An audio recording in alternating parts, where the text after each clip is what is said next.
صرف تعلیم پر ہی اگر ہمارا فوکس ہو تو تربیت کہاں جائے گی؟ مورل اپ برنگنگ بڑی ضروری ہے، ایتھکس بچوں کو سکھانا بہت ضروری ہے. اور جب ہم ایتھکس کی بات کر ہی رہے ہیں صدف، تو آپ کو یاد ہوگا کہ ہم نے بھی بیٹھ کے امریکہ میں اسکولز کے اندر گن وائلنس، گن شوٹنگ کے بہت سے واقعات رپورٹ کیے ہیں. آپ کو بچہ گن لے آتا ہے اور آ کے پھر یا تو تعصب کی بنا پر، ڈسکریمنیشن کی بنا پر دوسرے بچوں کو ہرٹ کرتے ہیں، یا پھر دیر واز اے ٹائم جب باقاعدہ گھروں میں جب پیرنٹس کے ساتھ، آج کل بچے کیا کر رہے ہیں جی، ماں باپ نے بھی ظاہر ہے اس طرح کی چیزوں کو ہونے دیا ہے تو ہو رہی ہیں. ایک بچہ الگ کمرے میں کھانا کھا رہا ہے، دوسرا بچہ الگ اور اگر کھانا بھی کھا رہے ہیں تو ساتھ میں ان کا موبائل ان کے سامنے آن ہوا ہوا ہے، ٹی وی آن ہوا ہوا ہے، ان کا پورا فوکس ہے. ہم جب بچے تھے تو ہمارے پیرنٹس ہم سے ڈسکشن کیا کرتے تھے، ہمیں پہلے ہاتھ دھو کر، آپ ہاتھ دھو کر بیٹھے ہیں کہ نہیں بیٹھے ہیں، بسم اللہ آپ نے پڑھی ہے کہ نہیں، آرام سے کھانا کھانا چاہیے، پانی نہیں پینا. تو یہ سب آپ کی تربیت کے حصے ہوتے ہیں. اسی طریقے سے جب گھر میں کوئی مہمان آتا تھا تو اس سے آپ نے سلام دعا کیسے کرنی ہے، اس کے سامنے آپ نے بیٹھنا کیسے، یہ سب ہمارے پیرنٹس ہمیں بتایا کرتے تھے. بالکل. اور ایک اور چیز بھی ہے نا کہ ہم جب اسکول جاتے تھے تو ہمارے بیگ دیکھتی تھی ہماری اماں، جب اسکول سے واپس آتے تھے ہمارے بیگ چیک ہوتے تھے، کاپیز چیک ہوتی تھی. تو اب وہ چیز جو ہے نا، وہ ایک گیپ آ گیا ہے پیرنٹس کے بیچ میں، بچوں کے بیچ میں. بچے اسکول کیا لے کے جا رہے ہیں، اسکول سے کیا لا رہے ہیں، کچھ نہیں پتا. اور صرف یہ بچوں تک محدود نہیں ہے، بہت سارے گرون اپس اور ایڈلٹس جو ہیں ان کو بھی ہم دیکھتے ہیں جی کہ نہ بات کرنے کا کبھی سم ٹائمز انہیں طریقہ ہوتا ہے، بولیں تو بولے ہی چلے جا رہے ہیں. اسی طریقے سے ہم دیکھتے ہیں جی، جو آپ جگہ جگہ کراچی میں جو آپ دیکھتے ہیں نا دیواریں جو کلرفل ہوئی ہوئی ہوتی ہیں، یہ سب کچھ آپ کے مینرز میں، آپ کی پرسنالٹی میں شمار ہوتا ہے. تو پھر بات کر لیتے ہیں. آج ہمارے ساتھ موجود ہیں قائد اعظم میڈیکل کالج اور معروف دانشور doctor Javed Iqbal, Quaid Azam medical college کے پرنسپل بھی ہیں. بہت شکریہ جاوید اقبال صاحب، آپ نے باخبر سویرا کے لیے وقت نکالا. آج ہمارا فوکس ہوتا ہے ڈگری لینے پر، ڈگری کا ایک پیپر لینے پر، اور زور دیا جاتا ہے کہ جلد از جلد آپ گریجویشن کریں، آپ ایم ایس کریں، آپ پھر پی ایچ ڈی کریں. لیکن تعلیم پہ جہاں ہمارا فوکس ہے وہاں پہ ہم دیکھ رہے ہیں کہ تربیت ہم نے بہت پیچھے چھوڑ دی ہے. کیا آپ کو لگتا ہے صرف ڈگری لینا باشعور اور با اخلاق بناتا ہے آپ کو؟ بہت بہت شکریہ. دیکھیے، میں نے تو اپنی زندگی میں پچھلے 10-20 سال میں اس پر بہت محنت کی اور کچھ اپنی چھوٹی ریسرچ بھی کی.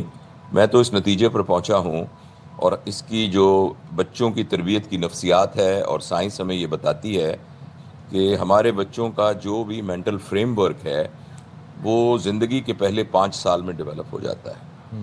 جس طریقے سے آپ کسی بلڈنگ کا گرے سٹرکچر بنا لیتے ہیں وہ تقریباً 5 سال میں بن جاتا ہے. پھر بعد میں آپ کی تعلیم، آپ کا دنیا میں سفر کرنا، آپ کا لوگوں سے ملنا، وہ سارا کچھ جو ہے اس کو کوالیٹیٹیو انکریز کر دیتا ہے کہ آپ پینٹ کون سا کریں گے، کارپٹ کون سا بچھائیں گے. مگر جو سٹرکچر ہے بیسک، جس سے ہمارا ورلڈ ویو بنتا ہے، جو چیزوں کو ہم دیکھنے کا انداز بنتا ہے، وہ 5-6 سال میں ڈیولپ ہو جاتا ہے. اور یہ وہ وقت ہے جو کہ والدین کی بہت بنیادی ذمہ داری ہے کہ جس میں وہ 5 سال اس بچے کے اس طریقے سے گزرنے چاہیے کہ جس طرح ابھی یہ صدف بتا رہی تھی کہ گھر کے اندر جو کچھ ہو رہا ہوگا وہ بچے کا فریم ورک بنائے گا. گھر کے اندر اگر سارے لوگ، جس طرح انہوں نے یعنی تھوڑا سا اشارتاً بتایا کہ سر اپنے اپنے کمرے میں کھانا کھا رہے ہیں، اب تو جو گھر کی ایک اپنی تہذیب تھی، گھر کے اندر جو اٹھنا بیٹھنا تھا، گھر کے اندر جو مینرزم تھی، وہ آہستہ آہستہ پیسے کی دوڑ کی وجہ سے بہت زیادہ متاثر ہوئی ہے. گھر کا ہر فرد اس چکر میں ہے کہ کس طریقے سے وہ پیسے کی دوڑ میں لگ جائے. ماں بھی اس دوڑ میں لگی ہوئی ہے، باپ بھی اس دوڑ میں لگا ہوا ہے، اور سب کا یہ خیال ہے کہ زیادہ گھر میں چیزیں آ جائیں گی، گیجٹری زیادہ آ جائے گی تو ہماری زندگی آسان ہو جائے گی. تو اس لیے میں نے تو جی میں ذرا بات مکمل کر لوں. اس لیے میرا تو یہ خیال ہے کہ اس وقت سب سے بنیادی ایمرجنسی ہے وہ ماں باپ کو پیرنٹنگ سکھانا ہے، اور ماں باپ کو یہ بتانا ہے کہ پیرنٹنگ کے بیسک پرنسپلز کیا ہیں. وہ اگر وہ 5 سال میں اپنے گھر میں اپلائی کر لیں گے تو وہ نوجوان جو آپ کہ 5 آنورڈز 10 ایئرز تک کیا سکھانا چاہیے، 2-3 چیزیں اگر بنیادی ہم جان لیں، اس کے آنورڈز ہمیں ٹین ایجرز کو کیا سکھانا چاہیے تاکہ آئیڈیا ہو جائے کہ اس وقت معاشرے میں سب سے زیادہ کیا چیز لیک کر رہی ہے. دیکھیے، 5 سال کے بچے کے بارے میں بنیادی پرنسپل یہ ہے کہ بچے کے اندر 5 سال سے پہلے کی عمر میں صحیح غلط، مورل امورل، ایتھیکل ان ایتھیکل، لیگل لیگل، اسلامی غیر اسلامی، اس طرح کا کوئی معیار نہیں ہوتا جس کی بنیاد پر وہ چیزوں کو کرتا ہے. اس کے اندر صرف ایک معیار ہوتا ہے، کیا چیز اس کے لیے لویبل ہے، کیا چیز نان لویبل ہے. لہٰذا گھر کے اندر جو چیز ایک لویبل ایکسپیرینس کے طور پہ کریٹ کی جائے گی وہ بچے کی عادت بن جائے گی. اگر فرض کریں بچے گھر کے اندر تمام لوگ کتابیں پڑھتے ہیں, دادا ابو بھی, دادا امی بھی, باپ بھی دیکھ رہا ہے, ماں بھی کتاب پڑھ رہی ہے, تو بچے کے لیے کتاب پڑھنا ایک لویبل ایکسپیرینس بن جائے گا. وہ اس لیے نہیں کتاب پڑھے گا کہ کتاب پڑھنا اچھا ہوتا ہے, اس کو کتاب پڑھنا ایک مرغوب مرحلہ لگ جائے گا. یعنی مثلا اگر اس کو گھر کے اندر صفائی ستھرائی رکھنا ایک مرغوب مشغلہ ہے, کیونکہ سب لوگ صفائی ستھرائی رکھتے ہیں, تو بچے کیا پیٹرن کے اندر صفائی ستھرائی رکھنی ٹھیک ہو جائے گی. جیسے اگر گھر میں ہر شخص نے موبائل پکڑا ہوا ہے, گھر میں ہر شخص اگریسولی بولتا ہے, گھر کے اندر ایک بے ترتیبی ہے, تو یہ بے ترتیبی, یہ اگریسونیس بچے کا مرغوب مسئلہ بن جائے گا. سمجھنے کی بات یہ ہے کہ 5 سال سے کم عمر کے بچے میں لویبل ایکسپیرینس کریٹ کرنا جو کہ صحیح ہیں, یہ بنیادی ایک پرنسپل ہے. اب اتنے تھوڑے وقت میں موٹے موٹے بتا سکتا ہوں. دوسرا پرنسپل یہ ہے کہ 5 سال کی عمر کا بچہ سختی برداشت نہیں کر سکتا. 5 سال کے بچے میں سختی کو برداشت کرنے کا کوئی میکینزم نہیں ہوتا. لہٰذا اگر بچے کو کسی قسم کی مینٹل سٹریس میں رکھا جائے گا, جس کی بنیادی وجہ گھر کے اندر ماں باپ کے جھگڑے, گھر کے اندر فسادات, ان کی وجہ سے بچے کی پرسنالٹی سپلٹ ہو جاتی ہے, اور بچے کے اندر ایک چیز ڈیولپ ہو جاتی ہے, وہ یہ ہے کہ اس میں ایک جھوٹ کا سینٹر ڈیولپ ہو جاتا ہے.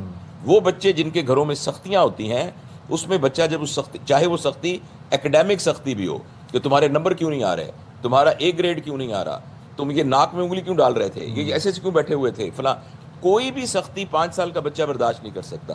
ڈسپلن برداشت کر لے گا, سختی نہیں.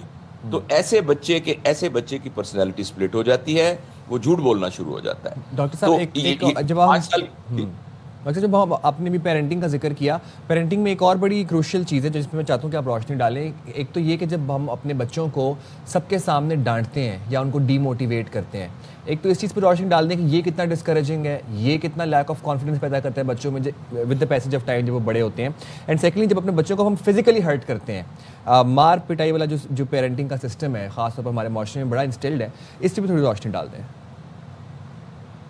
دیکھیے بچے کیا, بڑوں کو دیکھ لیں. آپ یہاں اس دفتر میں کام کر رہے ہیں, یہاں فرض کریں 10 بندے آپ کے آفس میں اسٹوڈیو میں کام کر رہے ہیں, اس میں سے ایک شخص آپ کو سب کے سامنے ڈانٹنا شروع کر دیتا ہے, اگر وہ آپ کا جونیئر ہے یا آپ کا سینئر ہے. ایک ایڈلٹ اس بدتمیزی کو کب تک برداشت کر سکتا ہے, اور ہو سکتا ہے کسی ایک بات پر ساری زندگی اس سے قطع تعلق ہو جائے. تو بچے بھی بالکل اسی طریقے سے ہوتے ہیں. ہم یہ اصول بڑوں پر اپلائی کرتے ہیں کہ یار بڑوں کسی کو تھپڑ نہیں مارنا. آپ اپنے ورک پلیس پر کسی کو تھپڑ مار دیں تو وہ ساری زندگی آپ سے ناراض ہو جائے گا. لیکن پتہ نہیں یہ والی بات جو نبی کریم کی حدیث ہے کہ مومن وہ ہے جس کے ہاتھ اور اس کی زبان سے باقی مومن یعنی محفوظ رہیں, یہ ہم اپنے بچوں پر کیوں نہیں اپلائی کرتے؟ آپ کے خیال میں ایک ایڈلٹ تھپڑ کھا کر برداشت نہیں کر سکتا, تو ایک بچہ تھپڑ کھا کر کیسے برداشت کرے گا؟ البتہ چونکہ اس میں پاور نہیں ہوتی تو وہ برداشت نہیں کرتا, وہ تھپڑ اس کے اندر سب کانشیس میں اکٹھا ہو جاتا ہے. اور ایسے لوگوں کی نشانی ہوتی ہے جو بچوں پر ہاتھ اٹھاتے ہیں یا کسی اپنے سے کم طاقتور انسان کے اوپر چیختے چلاتے ہیں, کیونکہ ان کو کہیں نہ کہیں لیک آف کانفیڈنس ہوتا ہے, تو وہ اپنا پروجیکٹ کرنے کی کوشش کرتے ہیں, یہ ان کی انسیکیورٹیز ہوتی ہیں. Thank you so much doctor Iqbal صاحب ہمارے ساتھ ہیں.